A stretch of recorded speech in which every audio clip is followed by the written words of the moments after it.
Bodo Investor channel welcome खालामबाय बे मिउचुअल fund पर्टफलिय'आव आंहा साननै लस जादों बे साननै लसआव आंहा दिनै 474 लस जादों मैयानि लसआ जाबाय 300 सामथिं बेबायदि लस जादों गासै 700 प्लास लस जादों साननैयाव बेखिनि लस देखायबाय दा लसनि साननैसो मार्केटआ लसआवहाय कारेक्सन फैफिनलायबाय माने गोजौ फारसे ओरैहाय मुभमेन्ट जानानै दा ओरैहाय कारेक्सन जाफैदों बे कारेक्सन टाइमाव जोङो लस नुनो गोनां जायो मिउचुअल फान्डनि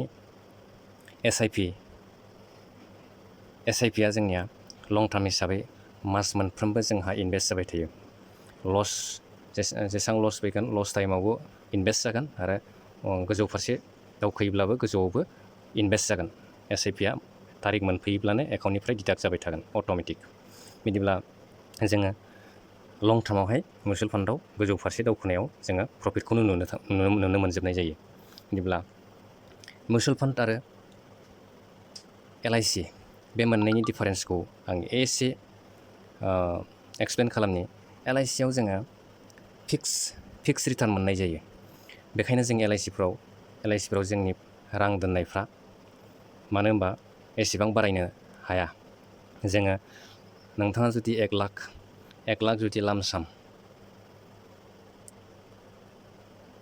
1 लाख जुदि लामसाम नोंथाङा इनभेस्ट खालामोब्ला 10 बोसोरावसो बे 10 इयार्सआवसो बेयो मा जायो डाबल जायो बेबो एलआइसिआव नोंथाङा बा जोङो 6% बा 7% खरिल'सो रिटार्न बेबायदि फिक्स रिटार्न मेनसन खालामनानै होनाय जाखायो बेनिफ्राय जोङो बाराबो मोननाय जाया बेखौ नोंथाङा मोनगोन माने मोनखाथारगोन 7 बा 6%खौ बेनिफ्राय नोंथाङा बारा मोननो लुबैब्लाबो बेवहाय एलआइसिआव जोङो मोननो हाया दा इनफ्लेसन हिसाबै नोंथांनि 6 आरो 7%आ बै 10 बोसोराव नोंथांनि राङा 2 लाख 1 लाखआ बारायनानै 1 लाख जाहैबाय जेनेबा डाबल 2 लाख जायोब्लाबो नोंथाङा जेबो बेवहाय बै समनि 10 बोसोरनि समजों नोंथाङा 1 लाख 2 लाखजों जेबो भेलु थाहैला नोंथांनि डाबल रां जादोंब्लाबो बे समावहाय इनफ्लेसन रेट हिसाबै जेनेबा बेफोर राङा जोंनिया डाबल जाहैब्लाबो लस फारसेसो नुहैनाय जायो जोङो बेनिखायनो मा राहायै जोङो बेनिफ्राय बांसिन रिटार्न मोननो हायो जोङो बहा दोनोब्ला बांसिन रिटार्न मोननो हायो दा आङो बेनि डिफारेन्सखौ मिउचुअल फान्डखौ देखायनोसै मिउचुअल फान्डआव नोंथाङा बा जोङो मिउचुअल फान्डआव इनभेस्ट खालामोब्ला मा खालामनो हायो दा एलआइसि आरो मिउचुअल फान्ड बे मोननै डिफारेन्सा जाहैबाय एलआइसिआव नोंथाङा फिक्स रिटार्न मोनगोन आरो मिउचुअल फान्डआव नोंथाङा कम्पाउन्डिं रिटार्न मोनगोन बेवहाय नोंथाङा 15%निफ्राय लानानै 20%लागै बा 20%निबो एबभ नोंथाङा रिटार्न मोननो हागौ जुदि नोंथाङा लं टार्म जुदि दोनोब्ला 10 इयार्ससिमथ' नोंथाङा मोनथावनाखा 10 इयार्स जुदि नोंथाङा इनभेस्ट खालामलांबाय थायोब्ला एसआइपि मान्थलि खालामलांबाय थायोब्ला नोंथांनि राङा डाबल जागोन आरो नों डाबलनिबो बांसिन जानो हागौ बेखौ नोंथाङा केलकुलेट खालामनानै नायोब्लानो नुनो मोनगोन एलआइसिआव नोंथांनि बा जोंनि दोननाय 1 लाख राङा डाबल जानानै 2 लाख जाहैगोन नाथाय मिउचुअल फान्डआव 10 इयार्सआव 10 बोसोराव डाबलाथ' जाखागोनानो नाथाय नोंथाङा जुदि रिटार्न हिसाबै बेवहाय आनलिमिटेड 15% बा 12%आथ' मोनखाथारो 12%निफ्राय 20%नि एबभ नोंथाङा जुदि पार्सेन्टेज बेबायदि बै समाव बेबायदि नुहैयोब्ला नोंथांनि राङा डाबलनि 4 गुन 3 गुन बेबायदि नोंथाङा नुहैनोबो हागौ बेखायनो मिउचुअल फान्ड आरो एलआइसिनि डिफारेन्सा बेनो जोंनि राङा एलआइसिआवहाय दोनोब्ला 10 बोसोरावसो डाबल जायोब्ला नाथाय मिउचुअल फान्डआव 10 बोसोरावहाय डाबलनि बांसिन जानोबो हागौ नोंथाङा इनभेस्ट एसआइपिल' खालामलांबाय थायोब्लानो नोंथाङा मिन्थिनानै मोनगोन बेवहाय रिटार्न केलकुलेटर हिसाबै नोंथाङा केलकुलेटराव थांनानै मिउचुअल फान्डआव माबायदि रिटार्न होयो बबे मिउचुअल फान्डा दिनैसिम बेसेबां रिटार्न होदों बेवहाय नायबानो नोंथाङा नुनो मोनगोन मोनसे मिउचुअल फान्डखौ आङो देखायनानै नायनि बेवहाय एसबिआइ मेगनाम मिड केप फान्ड बेखौ आङो जेनेबा एग्जाम्पल हिसाबै नायनोसै बेवहाय जोङो बेसेबां पार्सेन्ट रिटार्न मोननो हायो जों बेवहाय रिटार्नखौ नायोब्ला नुनो मोनबाय 5 इयार्सआव 5 इयार्सआव रिटार्नआ बेवहाय 31% रिटार्न होदों।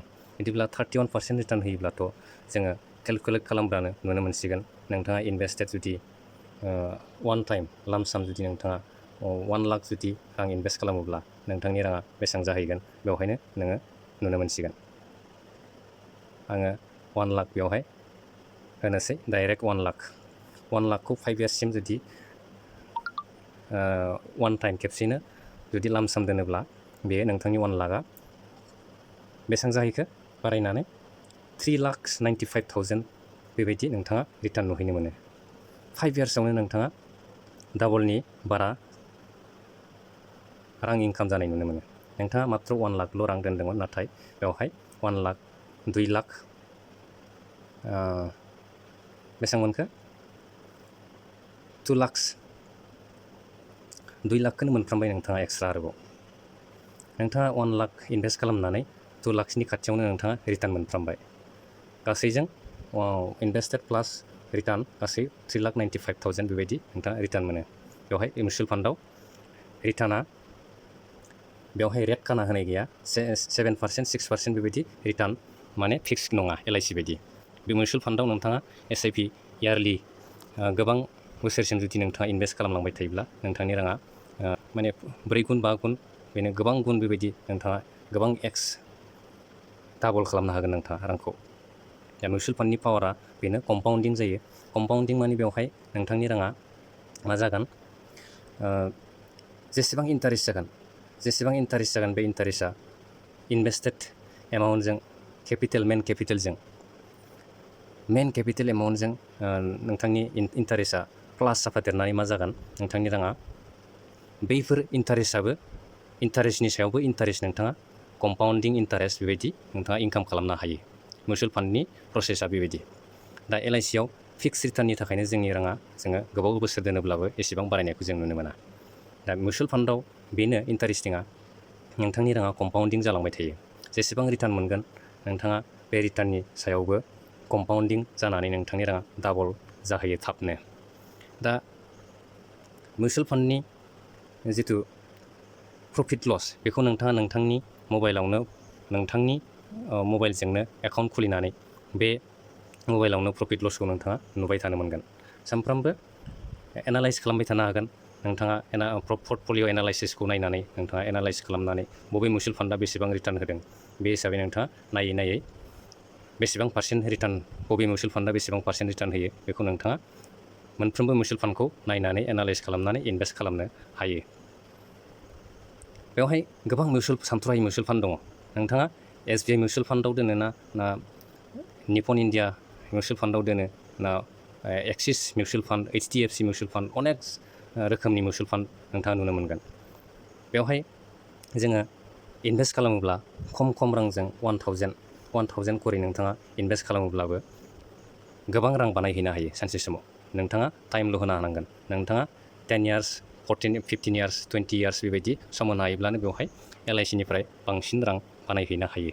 बेवहाय कम्पाउन्डिं जालांबाय थायो। इन्टारेस्टआ केपिटेलजों प्लास जाफानानै आरो बेनि सायावबो नोंथाङा एक्सट्रा इन्टारेस्ट जालांबाय थायो। नोंथाङा बेवहाय कम्पाउन्ड इन्टारेस्ट आरो सिम्पल इन्टारेस्ट आरो कम्पाउन्ड इन्टारेस्ट बे मोननैनि फर्मुलाखौ रोङोब्लानो मिउचुवेल फान्डआव माबायदि कम्पाउन्डिं जानानै जोंनि फैसाया डाबलनि सायाव double 1x 3x 4x 5x 10x बेबायदि नोंथाङा सानसे समाव नुहैनो हायो। मिउचुवेल फान्डनि पावारा बेनो, SIP पावारा बेनो, कम्पाउन्डिं पावार जालांबाय थायो। दा बेखौ आङो सिम्पलि एक्सप्लेन खालामना होनाय जाबाय जे मिउचुवेल फान्डआव आङो साननै लस, बे साननै लसखौबो दिनै एक्सप्लेन खालामनानै देखायनाय जाबाय जे मिउचुवेल फान्डआव आङो 700+ लस जाबाय। दा बेनिनो 8,368 बेबायदि प्रफिटआव दंथ'यो। दा कारेक्सन जादों बियो। मार्केटआ अरायसम सिदायै गोजौ फारसे थाङा।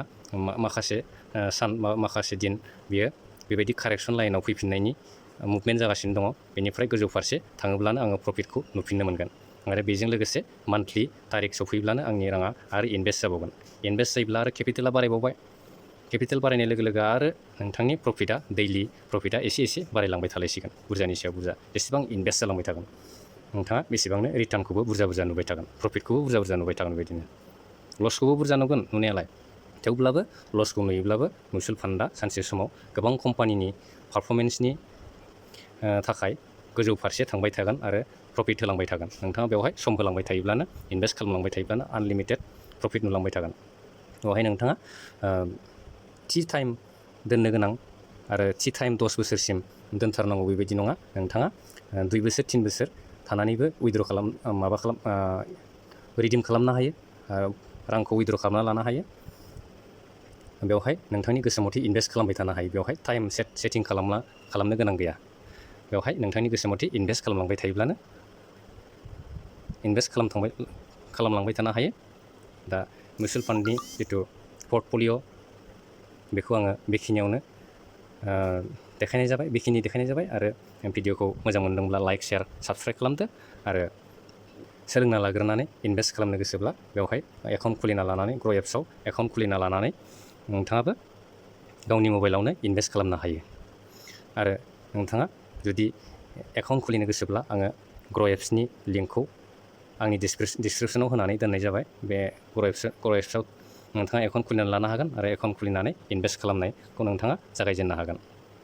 अब्ला दिनैनि भिडिअ'आ बेखिनियानो। Thank you everyone.